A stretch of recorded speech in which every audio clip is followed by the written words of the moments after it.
la recherche. Alors qu'en France, les grandes écoles, par exemple comme Polytechnique, ne sont pas tellement orientées vers la recherche. Les enfants maintenant. Maintenant, oui. Mais en relation avec les universités, en réalité, c'est pas leur truc. Oui.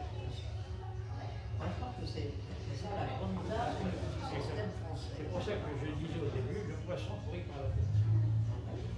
C'est cette scission originelle créée par la Révolution entre les universités et les grandes écoles, en supprimant les universités comme des corporations et en favorisant les grandes écoles par travail vertical, mais qui s'est perpétuée et qui a été en réalité contre l'esprit de la Révolution, puisqu'il s'est créé des castes qui reproduisaient les castes de l'ancien régime.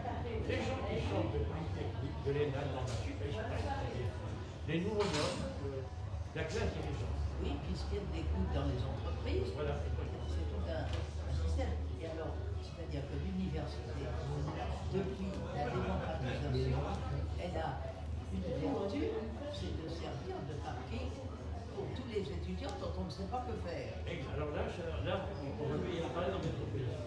C'est d'accord, hein? Bien. Alors, J'attends les propositions. non, mais, attends, je vais parler aussi parce que je sais que ça tu seras là.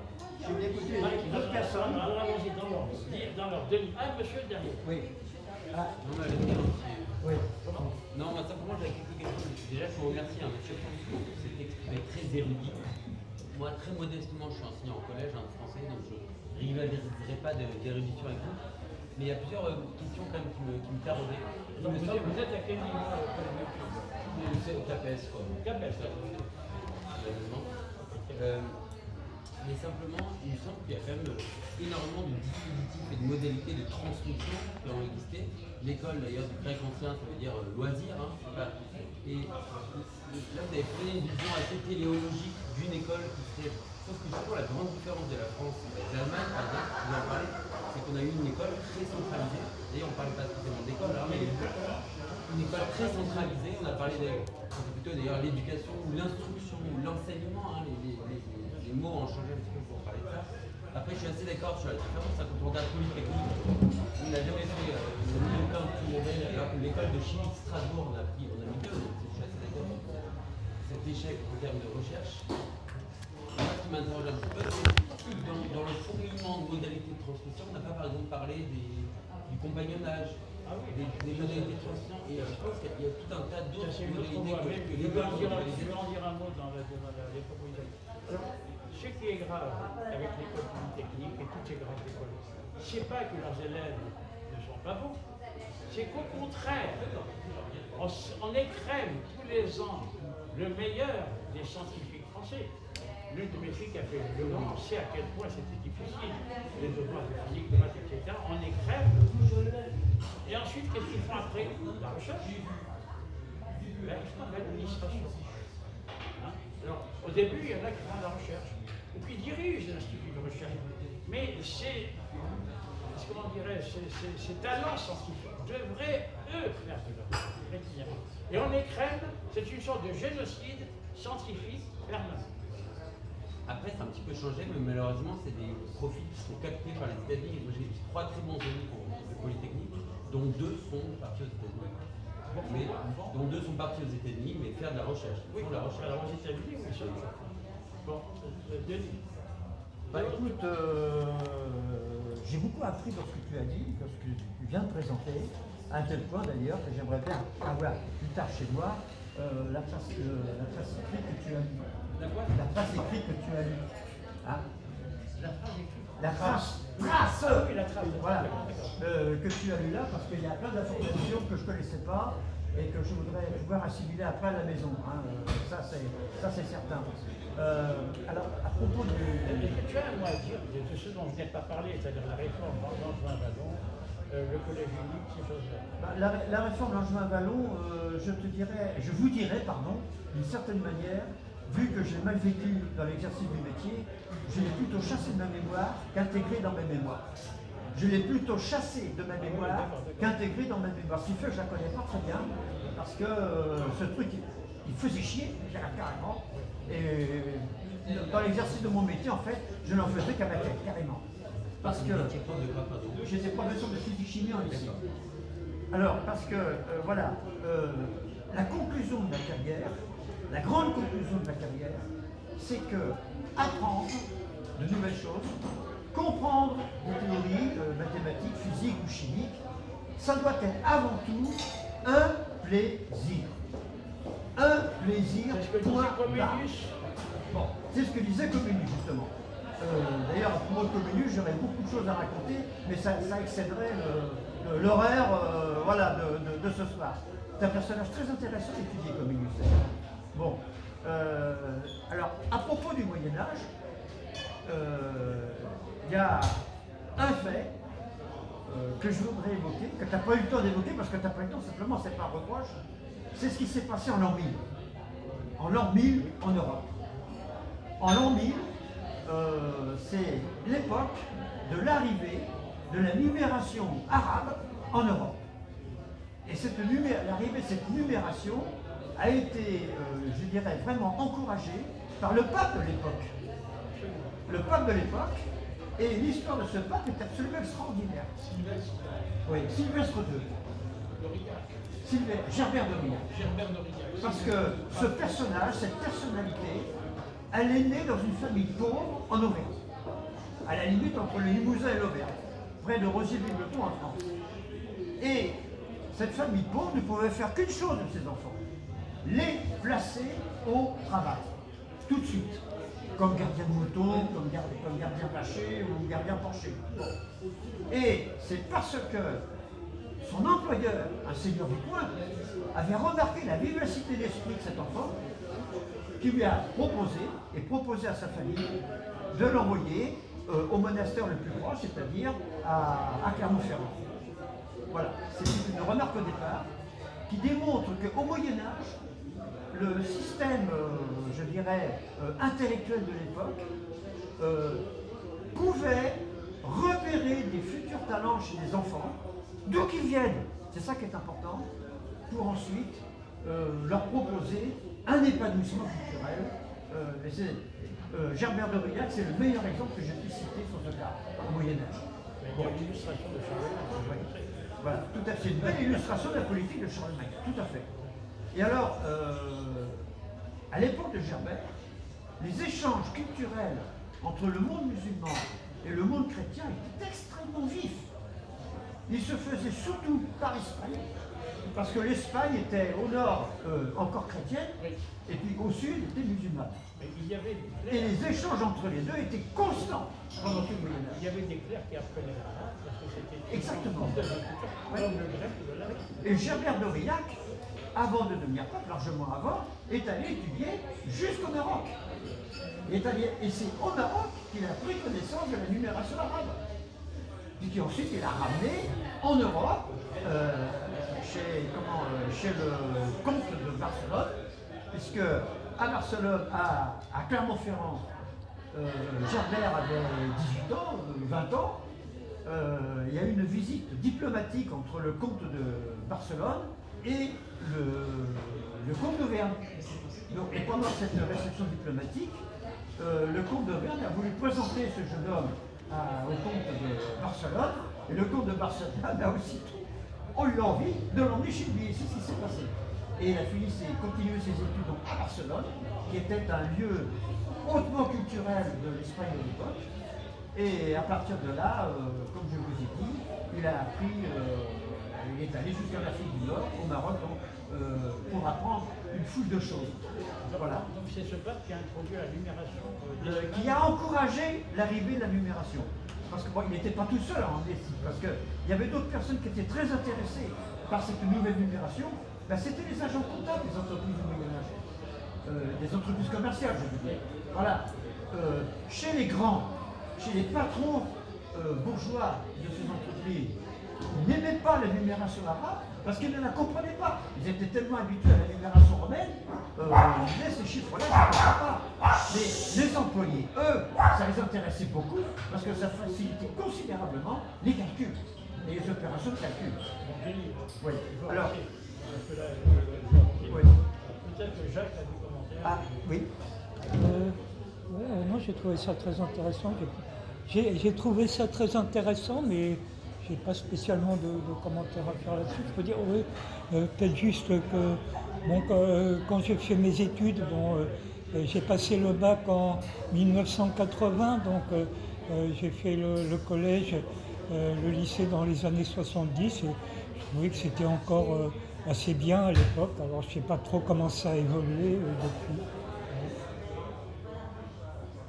Oui. Ouais. Oui, moi j'ai plusieurs petites choses à dire. Je vais parler fort comme ça.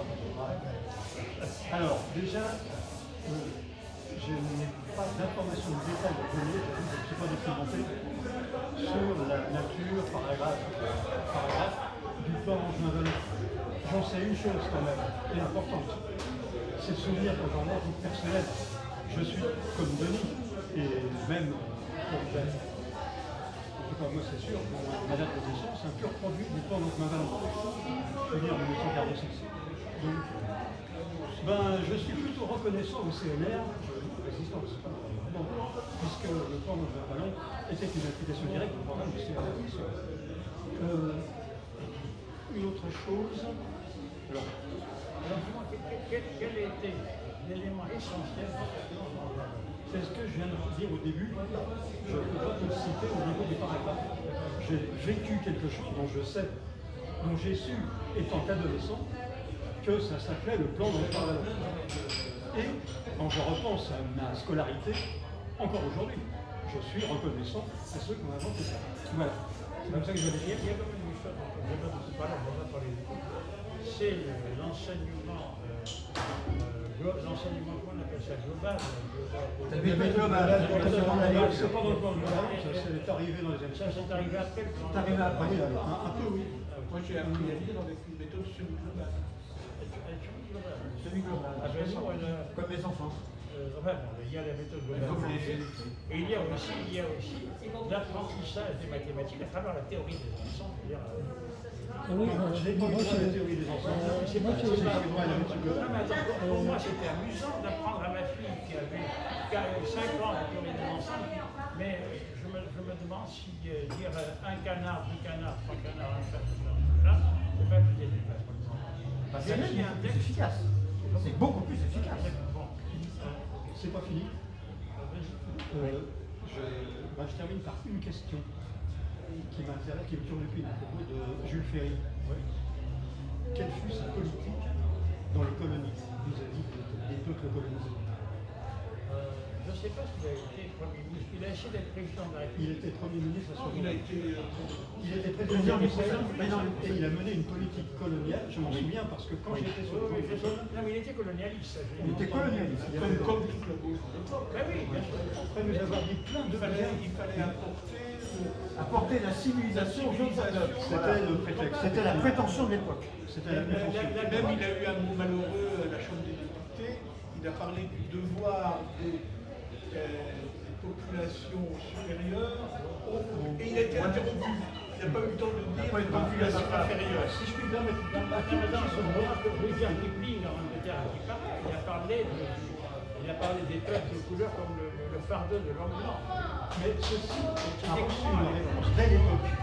Je le sais parce que quand j'étais sur les bancs de l'école, à l'école primaire, on nous parle de Jules Ferry, on nous en dit le plus grand bien, et à un moment donné, il est dit quelque part qu'il y a eu une bisbille avec Clémenceau qui l'engueule à l'Assemblée.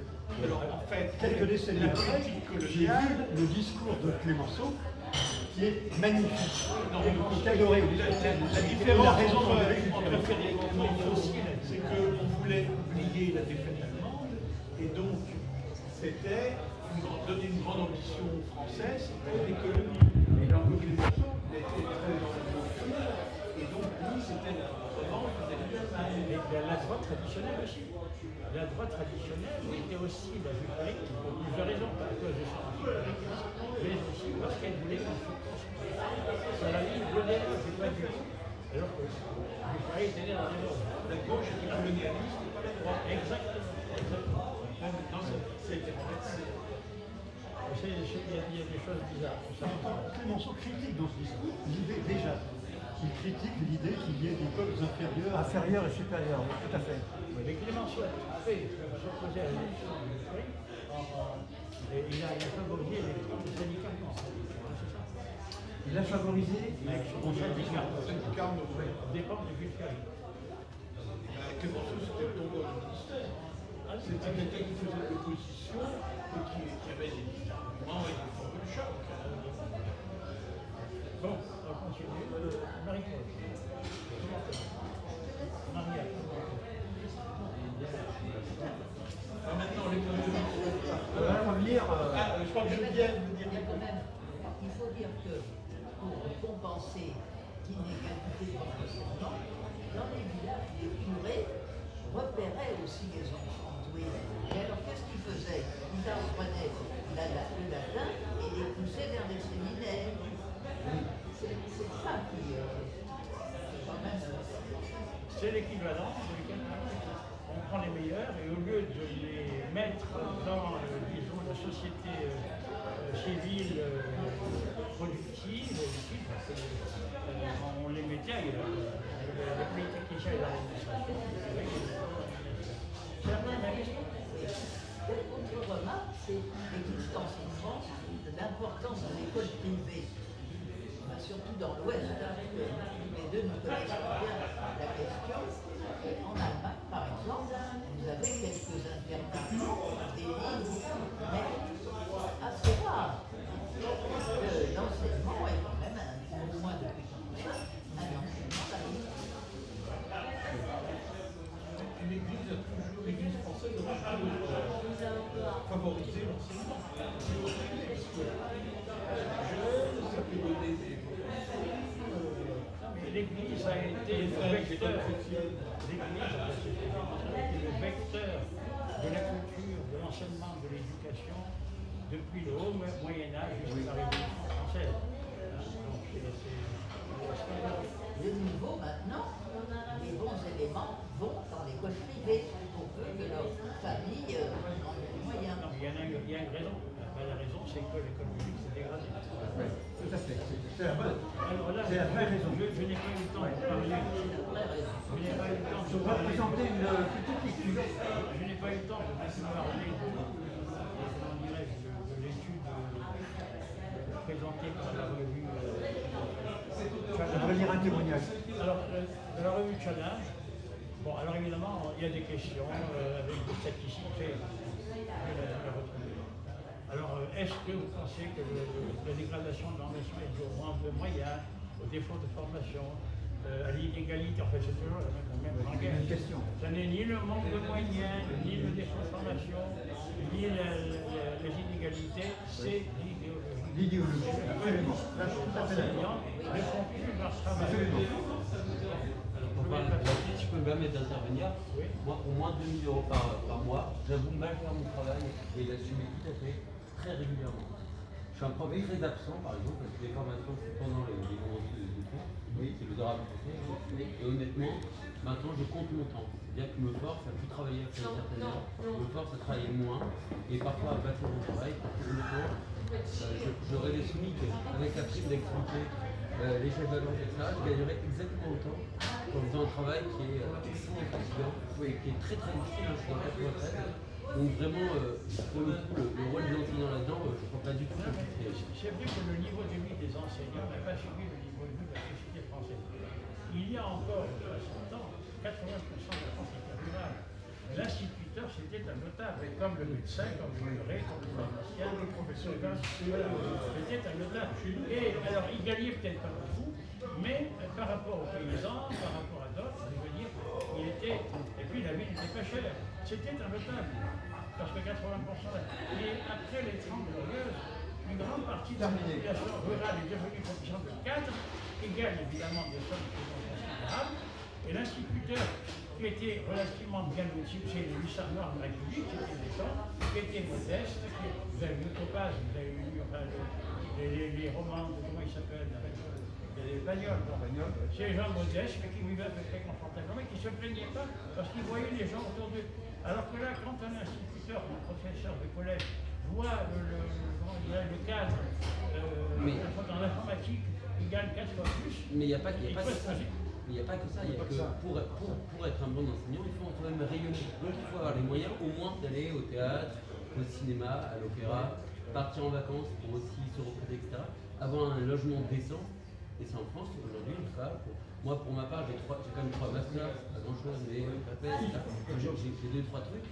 Franchement, et pourtant je n'ai pas mesuré mes efforts pendant des années.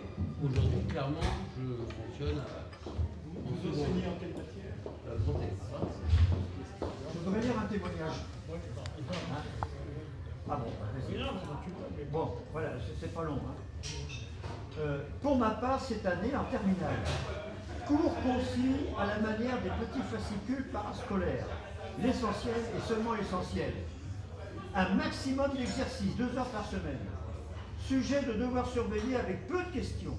Notation globale des réponses, sans fixette obsessionnelle sur la distinction expresse entre le littéraire et les scientifiques. Ça remonte à Napoléon III, ce problème.